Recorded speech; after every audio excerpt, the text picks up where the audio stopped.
ચેપ્ટરમાં એક એક ગુણના પૂછાતા હોય અને થોડાક કોમ્પ્લિકેટેડ હોય, અઘરા પડતા હોય એવા ટ્વિસ્ટેડ પ્રશ્નોના થોડુંક ઉપર છેલ્લું માહિતી. બરાબર છે.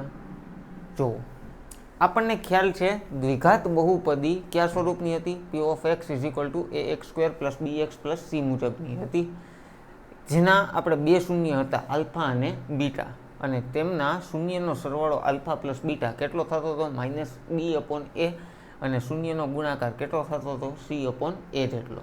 બરાબર છે. એવી જ રીતના ત્રિઘાત બહુપદી હતી કે ત્રિઘાત બહુપદી કેમ હતી? ax3 વત્તા bx² વત્તા cx વત્તા d જેટલી, અને તેના ત્રણ શૂન્ય હતા આલ્ફા, બીટા અને ગેમા. ત્રણ શક્યતા મળતી હતી જેના વિશે આપણે ઝાઝો અભ્યાસ નહોતો કર્યો, પણ એના સૂત્રો આપણે તાર્યા હતા.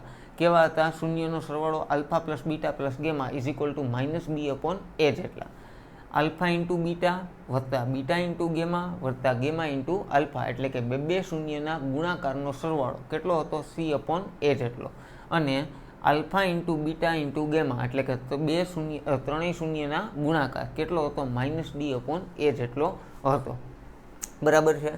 આ મહત્વના અને જે આપણા ટેક્સ્ટ બુકની અંદર આપેલા હતા એવા પ્રશ્નો. હવે આપણે એવા જવાબ મેળવવા છે કે થોડાક અઘરા અથવા તો ટ્વિસ્ટેડ એવા ફેરવીને પૂછેલા હોય, જેમ કે 1 upon alpha plus 1 upon beta, એનો જવાબ શું થશે? 1 upon alpha plus 1 upon alpha plus 1 upon beta, 1 upon alpha plus 1 upon beta. ચાલો, તો કાંઈ ખબર પડે કે ન પડે, આપણે લસા તો લઈ જ શકીએ છીએ, અને લસા કઈ રીતના આવશે તો કે ક્રોસ ગુણાકારની મદદથી. બીટાને અહીંયા ગુણી દો, આલ્ફાને અહીંયા ગુણી દો, એટલે અંશમાં શું થઈ ગયું? Beta plus alpha upon alpha into beta. બરાબર છે. તો આને હું પહેલાં લખું કે પછી લખું? એટલે કે આલ્ફા પ્લસ બીટા લખું એના છેદમાં આલ્ફા ઇન્ટુ બીટા, એટલે કે જો શૂન્યનો સરવાળો કેટલો થાય છે? શૂન્યનો સરવાળો માઇનસ b અપોન a, આખાઈના છેદમાં શું થયું? શૂન્યનો ગુણાકાર કેટલો છે? c અપોન a, અંશનો છેદ છેદના ગુણાકારમાં, અને છેદનો છેદ અંશના ગુણાકારમાં, એટલે કે a અને a ગયા. તો હવે વધ્યું શું આપણી પાસે? Minus b upon c. આવો જવાબ થાય. ક્યારે મળ્યો માઇનસ b અપોન c? તો કે જ્યારે 1 અપોન આલ્ફા પ્લસ 1 અપોન બીટાની કિંમત હતી ત્યારે. Minus b upon c, minus b upon c, આવો જવાબ મળ્યો. બરાબર છે. આવી જ રીતના જો બેની જગ્યાએ 3 શૂન્ય હોત તો શું થાત? એટલે કે ત્રિઘાત બહુપદીના 3 શૂન્ય હોત તો શું થાત? તો કે 1 અપોન ગેમા થાત એવું. તો સેમ વસ્તુ ત્રણેયનો લ્યો લસા, લસા કેટલો આવશે? Alpha into beta into gamma, આટલો લસા આવે, કેમ કે અહીંયા 3 અલગ પદ છે. હાલો, તો અહીંયા આલ્ફા તો હતું, ઘટ્યું શું? તો કે બીટા ઇન્ટુ ગેમા, વત્તા અહીંયા બીટા હતું તો ઘટ્યું શું? આલ્ફા ઇન્ટુ ગેમા, અને અહીંયા ગેમા હતો તો ઘટ્યું શું? Alpha into beta. તો આ જ વસ્તુને હું આપણા સૂત્ર મુજબ ગોઠવી શકું, એટલે કે આલ્ફા ઇન્ટુ બીટા વત્તા બીટા ઇન્ટુ ગેમા વત્તા ગેમા ઇન્ટુ આલ્ફા, એના છેદમાં alpha into beta into gamma, આવું મળે આપણને. ચાલો, આવું મળતું હોય તો બે શૂન્યના ગુણાકારનો સરવાળો કેટલો થતો હતો? c અપોન a જેટલો, એના છેદમાં 3 પદનો ગુણાકાર, 3 શૂન્યનો ગુણાકાર માઇનસ d અપોન a જેટલો. તો a અને a ગયા, આ માઇનસ નિશાની અંશને લાગુ પડે તો જવાબ આવ્યો minus c upon d, minus c upon d. કોનો જવાબ આવ્યો? 1 upon alpha plus 1 upon beta plus 1 upon gamma, અને જવાબ શું આવ્યો? માઇનસ c અપોન d જવાબ આવે. રેડી? જો એવી જ રીતે કંઈક હજી વધારાનું ટ્વિસ્ટેડ કરીને તમને પૂછેલું હોય, એવી જ રીતે વધારાનું ટ્વિસ્ટેડ કરીને પૂછેલું હોય, એટલે કે alpha square beta plus beta alpha into beta square, તો આનો જવાબ શું થઈ શકે? તો કે જો બંનેમાં આલ્ફા ને બીટા તો છે, એકમાં આલ્ફાની ઘાત વધારે છે, એકમાં બીટાની ઘાત વધારે છે, બેયમાંથી હું આલ્ફા અને બીટા સામાન્ય લઈ લઉં તો હવે શું વધ્યું? Alpha into beta. બરાબર, કેમ કે આલ્ફાની 2 ઘાત હતી, અહીંયા શું વધ્યું? માત્ર આલ્ફા જ, કેમ કે આલ્ફાની જ 2 ઘાત હતી. એવી જ રીતના અહીંયા શું વધશે? તો કે બીટાની 2 ઘાત હતી એટલે 1 બીટા વધે. તો જુઓ તો શૂન્યનો સરવાળો ને ગુણાકાર બંને ગુણાકાર સ્વરૂપે ગોઠવાઈ ગયા. તો આલ્ફા ઇન્ટુ બીટા એટલે કેટલા થતા હતા? c અપોન a જેટલા. આલ્ફા પ્લસ બીટા એટલે કેટલા થતા હતા? માઇનસ બી અપોન એ જેટલા થતું હતું. ચાલો તો આનો મતલબ શું થયો? માઇનસ બી ઇન્ટુ સી અપોન એ સ્ક્વેર જેવું આપણને પરિણામ મળે, કેમ કે અંશનો અંશ સાથે ગુણાકાર, છેદનો છેદ સાથે ગુણાકાર થાય. અહીં કઈ વસ્તુ ઉડતી નથી. તો આપણને આન્સર, ફાઇનલ આન્સર શું મળ્યો અહીંયા? માઇનસ બી ઇન્ટુ સી અપોન એ સ્ક્વેર જેટલો મળ્યો.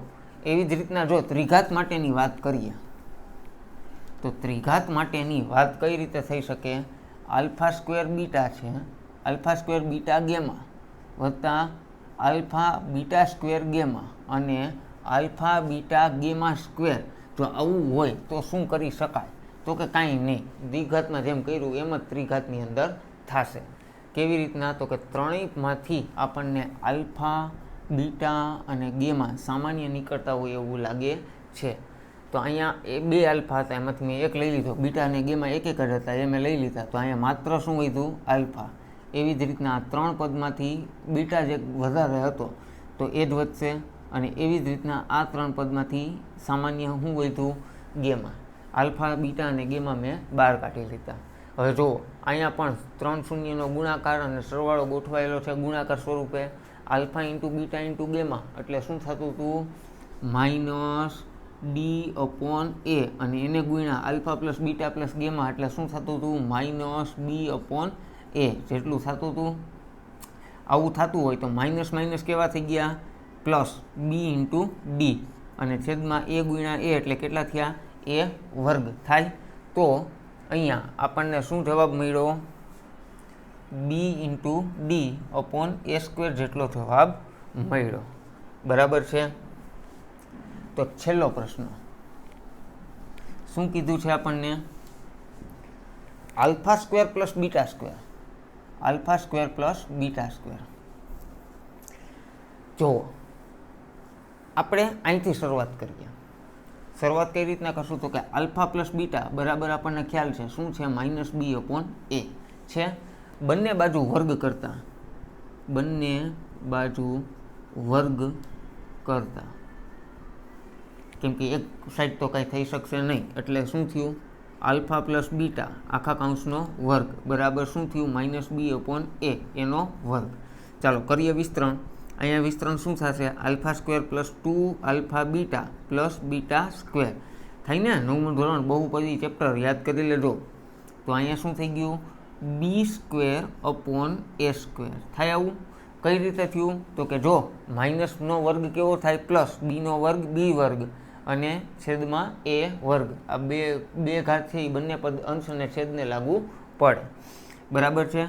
જુઓ આપણે જોઈએ છીએ alpha square plus beta square જોઈએ જ ને, એને હું એક તરફ રાખું. વધ્યું કોણ?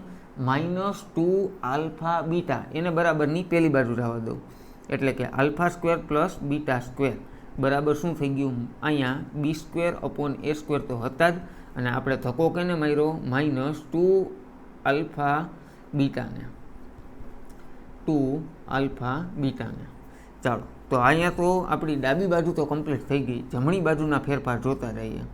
બી સ્ક્વેર અપોન એ સ્ક્વેર છે આવું. જો -2 બેને એમને રહેવા દો. આલ્ફા ઇન્ટુ બીટા એટલે કેટલા થાય? તો કે 2 કાઉન્સમાં સી અપોન એ જેટલા થાય કે ન થાય? બેને અંદર ગુણી દઈએ એટલે શું જવાબ આવ્યો? તો કે બી સ્ક્વેર અપોન એ સ્ક્વેર -2c અપોન એ જેટલો થાય. ચાલો અહીંથી હું અહીંયા લખું છું. શું થયું? બી સ્ક્વેર અપોન એ સ્ક્વેર -2c અપોન એ. લસા કેટલો આવશે? એ વર્ગ જેટલો. કેટલો લસા આવશે? એ વર્ગ જેટલો. તો શું થયું? એ વર્ગ લસા. અહીંયા શું હતું? 2 વર્ગ માઇનસ કેટલા થઈ ગયા? અહીંયા એક એ હતો અને આપણે એક એ ગુણવો પડશે. લસાને સમાન કરવા માટે એ વડે ગુણવા પડશે. તો અહીંયા અંશની અંદર શું થઈ ગયું? 2c એ જેટલું થાય. અને આપણો જવાબ શું થઈ ગયો? બી સ્ક્વેર -2ac અપોન એ સ્ક્વેર. ક્યારે મળશે આપણને? તો કે જ્યારે બે પદનો વર્ગ તો 2ac અપોન એ સ્ક્વેર જેટલો જવાબ મળશે. બરાબર છે? તો આ જ્યારે આપણને વર્ગવાળા પ્રશ્નો પૂછેલો હતો ત્યારે એનો જવાબ આ રીતે આપણે આપી શકીએ. રેડી?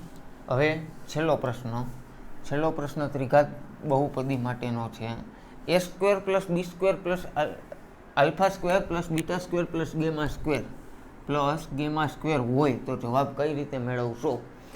તો હું તમને એક હિન્ટ આપું.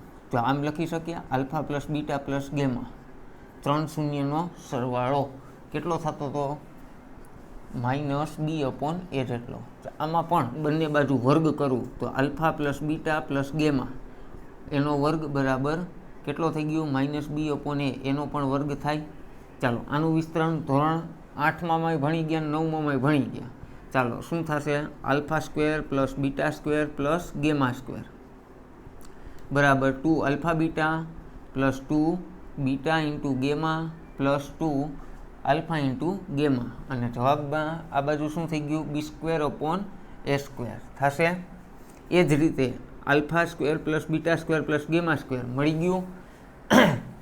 વધ્યું એ બધાને ઓલી બાજુ ધક્કો મારી દઈએ તો જુઓ તો આ ત્રણેયમાંથી 2 સામાન્ય નીકળે કે ન નીકળે? તો alpha square plus beta square plus gamma square વત્તા આને હું આમ લખી શકું 2 ગુણાકારમાં alpha into beta plus beta into gamma plus gamma into alpha બરાબર શું થયું? b/a² લખી શકાય. ચાલો આ પ્લસથી લઈ અને અહીંયા સુધીનું પદ આપણે નથી જોતું એટલે કે ઓલી બાજુ મોકલી દઈએ તો આપણો જવાબ કેવો થશે? Alpha square plus beta square plus gamma square બરાબર b/a² માઇનસ 2 કૌંસની અંદર alpha into beta beta into gamma plus gamma into alpha જેટલો થશે. બે શૂન્યના ગુણાકારનો સરવાળો c/a જેટલો થાય છે. મૂકી દો કિંમત b/a² માઇનસ 2c/a જેટલો થાય છે. બરાબર. ચાલો તો સેમ વસ્તુ આવી ગઈ હમણાં જેમ ગોઈતું હતું એ રીતના. તો આનો પણ જવાબ કેટલો થઈ ગયો? b² માઇનસ 2ac/a² જેટલો જવાબ થાય. બરાબર છે. તો આ આપણે જે ઉપર છેલ્લું પ્રેક્ટિસ સ્વરૂપે એક માર્કના પ્રશ્નો જોવાના હતા એ આપણે જોયા. બરાબર. આ વસ્તુને આપણે શું કહેશું? શૂન્યોના વ્યસ્તનો સરવાળો કહેવાય. શું કહેવાય? શૂન્યોના વ્યસ્તનો સરવાળો આવો આપણને મળે. બરાબર છે. આના ઉપરથી આપણે ઘણા બધા પ્રશ્નોના જવાબ આપી શકીએ છીએ. ટ્વિસ્ટેડ પ્રશ્ન પણ આના ઉપરથી સમજી શકાય છે, પણ ગણતરી આ મુજબની થાય. તો આ સાથે આપણું ચેપ્ટર નંબર 2 અહીંયા આપણે પૂરું કરીએ છીએ. બરાબર. હવે નેક્સ્ટ ટાઈમ આપણે જ્યારે મળશું ત્યારે કંઈક નવા ચેપ્ટર સાથે મળશું. આ ચેપ્ટરના સ્વાધ્યાયના પ્રશ્નો તમે ફેસબુકની અંદર કમ્પ્લીટ કરવાના છે. જે તમને યોગ્ય લાગે, સારી લાગે એવી થિયોરી પણ તમે તમારી જાતે કવર કરી શકો છો. બરાબર છે. અને લાસ્ટની અંદર આવા ટ્વિસ્ટેડ પ્રશ્નોના જવાબ ગણતરી સાથે લખી શકો છો. બરાબર. તો નેક્સ્ટ ટાઈમ નવા ચેપ્ટર સાથે મળશું.